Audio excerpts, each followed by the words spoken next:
Durand কাপে আগামী 17ই August হতে চলেছে ডার্বি ম্যাচ ইস্টবেঙ্গল ভার্সেস মোহনবাগানের মধ্যে। আর এই ম্যাচে যারা তোমরা মাঠে গিয়ে দেখতে চাও তারা কিভাবে অফলাইন আর অনলাইনে টিকিট কাটবে তার আপডেট দেবো আজকের এই ভিডিওতে। তার আগে বলবো এটা কিন্তু 2025-26 মরশুমের দ্বিতীয় ডার্বি ম্যাচ। এর আগে সিএফএলের যে ডার্বি ম্যাচ হয়ে গেছে যেখানে রিজার্ভ দলগুলো বর্তমানে খেলে, তাও বলবো ডার্বি ওটা ছিল, আর সেখানে ইস্টবেঙ্গল দল 3-2 গোলে জয়লাভ করেছিল। এবার মোহনবাগানের কাছে কিন্তু সেই ডার্বি ম্যাচের বদলা নেওয়ার সুযোগ, কারণ মোহনবাগান টিম কিন্তু ফুল স্কোয়াড নিয়ে নামছে, ইস্ট বেঙ্গলও কিন্তু সেম একই অবস্থায়, তারাও কিন্তু পুরো টিম নিয়ে মাঠে নামছে।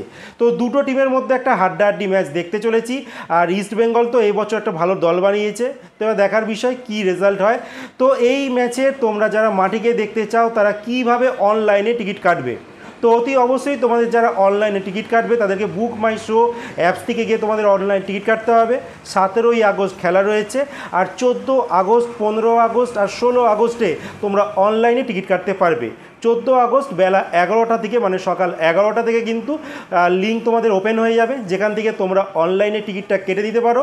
এইবার অনলাইন টিকিট কাটার পর টিকিটটাকে যখন রিডিম করতে হবে সেক্ষেত্রে তোমরা কোথা থেকে করবে, সেইটা করার জন্য তোমাদের 16 এবং 17ই আগস্ট মানে ম্যাচের দিনকেও কিন্তু তোমাদের মোহামেডান স্পোর্টিং ক্লাব তাঁবুতে ওইখানে গিয়ে তোমাদের এই ম্যাচের টিকিটটাকে রিডিম করে নিতে হবে।